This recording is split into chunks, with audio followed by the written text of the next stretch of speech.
Hello friends, I am Kapil Kumar Posti from Siddhi Academy Jabalpur. जैसा कि friends मैंने आपसे वादा किया था कि मैं आपके लिए मध्य प्रदेश से संबंधित जनरल नॉलेज का पूरी सीरीज लाने वाला हूं।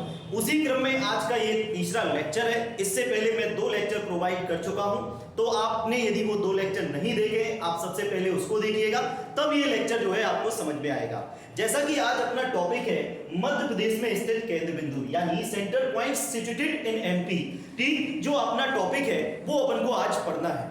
देखिएगा फ्रेंड्स, आपके मध्य प्रदेश का जो एग्जाम है, मध्य प्रदेश के लेवल के जितने भी एग्जाम है, जैसे कि मध्य प्रदेश पीएससी या मध्य प्रदेश लोक सेवा आयोग का जो पेपर होता है, ठीक, इसके अलावा व्यापम का जो नाम बदल के ईएसबी हो गया है, उसके द्वारा जो भी एग्जाम कंडक्ट कराए जा रहे हैं, चाहे वो वन रक्षक हो, ठीक, चाहे आपका पटवारी हो, और चाहे जेल अधीक्षक या सहायक जेल अधीक्षक या क्षेत्र रक्षक, जितने भी एग्जाम हैं जहां पर एमपी से संबंधित जनरल नॉलेज पूछा जाता है, ठीक, उस सभी की तैयारी के लिए जो है बेटा बैचेस भी चल रहे हैं, सारे ऑफलाइन बैचेस भी चल रहे हैं, ऑनलाइन बैचेस भी मैं बहुत जल्द लाने वाला हूं। ठीक, तो तैयार रहिएगा, बहुत मजेदार तरीके से पढ़ेंगे। इसी तरीके से आगे क्रम में चलते हुए, ठीक, आज का ये लेक्चर है तो आप देखिएगा, ठीक, ये वीडियो को अंत तक देखिएगा ताकि आपको पूरी जानकारी मिलती रहे। और भी मैं जानकारी आपको प्रोवाइड करने वाला हूं, बहुत जल्दी पूरी सीरीज आपकी कंप्लीट करने वाला हूं मध्य प्रदेश से संबंधित, तो बनी रहिएगा फ्रेंड्स। देखिएगा, मध्य प्रदेश में आज अपन को जो पढ़ना है, ठीक, वो पढ़ना है स्थित यहाँ पे कौन कौन से केंद्र बिंदु है। तो सबसे पहले मैं तो बता दूं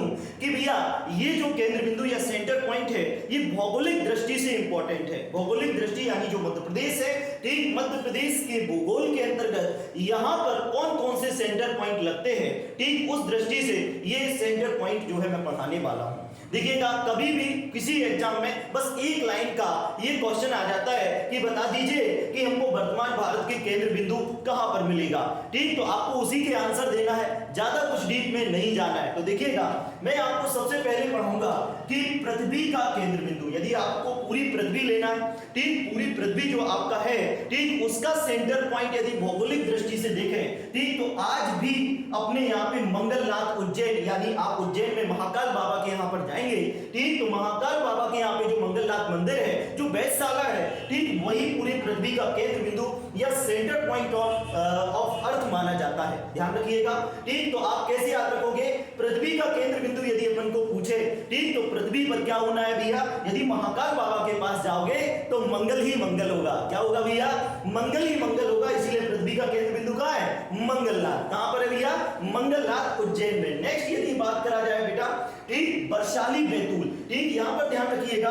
अखंड भारत का केंद्र बिंदु स्थित है। अखंड भारत के लिए मैं आपको सबसे पहले बता दूं, ठीक, ये प्राचीन काल से रिलेटेड है। आपने सुना होगा, चाणक्य का नाम सुना होगा, चंद्रगुप्त का नाम सुना होगा, ठीक, तो चाणक्य जो गुरु थे चंद्रगुप्त के, ठीक, तो चाणक्य ने अपने दिमाग में परिकल्पना करी थी कि हम क्या बनाएंगे, अखंड भारत बनाएंगे, ठीक, और उन्होंने अखंड भारत बनाने के लिए चंद्रगुप्त को तैयार किया था। यानी चंद्रगुप्त क्या हुए, उसको स्थापित करने वाले शासक हो गए, ठीक, तो चंद्रगुप्त मौर्य जो है, ठीक, उन्होंने अखंड भारत बनाया था। यदि उसी अखंड भारत को अपन देखें तो अखंड भारत का केंद्र बिंदु कहां पर है, वैशाली बैतूल लगेगा। तो कैसे याद रखोगे, अखंड भारत जो है कैसा था, बलशाली था। अखंड भारत कैसा था, बलशाली था। अखंड भारत जो है बलशाली था, लेकिन अब तो उसकी अपन क्या करते हैं, बातें करते हैं। इसीलिए कहां पर स्थित है, बैतूल में स्थित है। मध्य प्रदेश के बैतूल जिले के अंतर्गत वैशाली स्थित है। वैशाली बैतूल में अखंड भारत का केंद्र बिंदु स्थित है। 2 पॉइंट क्लियर हुए। नेक्स्ट होता है बेटा अविभाजित भारत का केंद्र बिंदु। कौन सा होता है, अविभाजित भारत का केंद्र बिंदु, ठीक, यानी जब भारत विभाजित नहीं हुआ था 1947, यदि देखा जाए 14 अगस्त 1947 को भारत विभाजित हो गया था, यानी भारत से अलग होकर पाकिस्तान निर्माण कर दिया गया था, ठीक, तो अविभाजित भारत मतलब जब भारत में पाकिस्तान भी शामिल था, ठीक, उसकी यदि अपन बात करें तो अविभाजित भारत का केंद्र बिंदु करौंदी कटनी को माना जाता है। किसको माना जाता है, करौंदी कटनी को, ठीक, तो याद रखिएगा, जब अविभाजित था मतलब जब अपने में विभाजन नहीं था, ठीक, तो फिर कड़वाहट पैदा हो गई और इसके कारण जो है पाकिस्तान कट गया मतलब कटनी। याद रखिएगा, अविभाजित भारत का केंद्र बिंदु जो रहेगा, ठीक, तो वो कौन मिलेगा, करौंदी कटनी।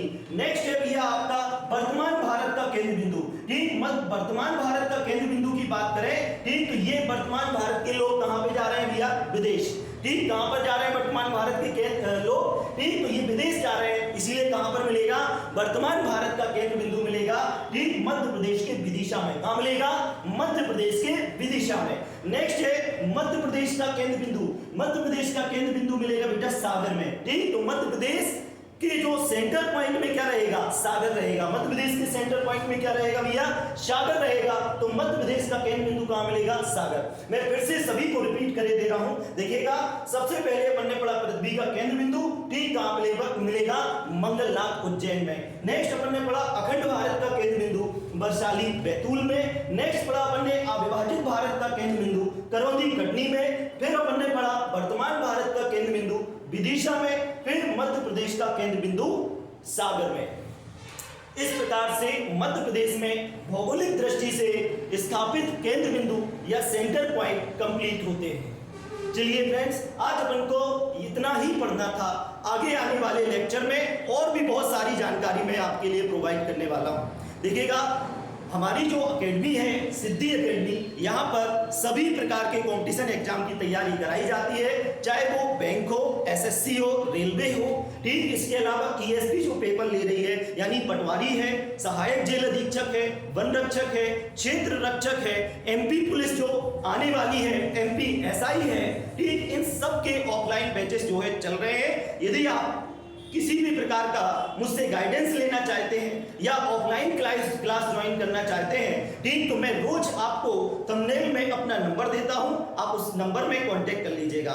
चलिए फ्रेंड्स, यदि वीडियो अच्छा लगा हो, ठीक, तो लाइक करिएगा, शेयर करिएगा और कमेंट करके जरूर बताइएगा कि आपको वीडियो कैसा लगा और उसमें कौन सी खास बात जो आपको नई है वो पता चली है। चलिए फ्रेंड्स, यदि आप चाहते हैं कि ये सीरीज और आगे बनी रहे, ठीक, तो आप चैनल को सब्सक्राइब करिएगा।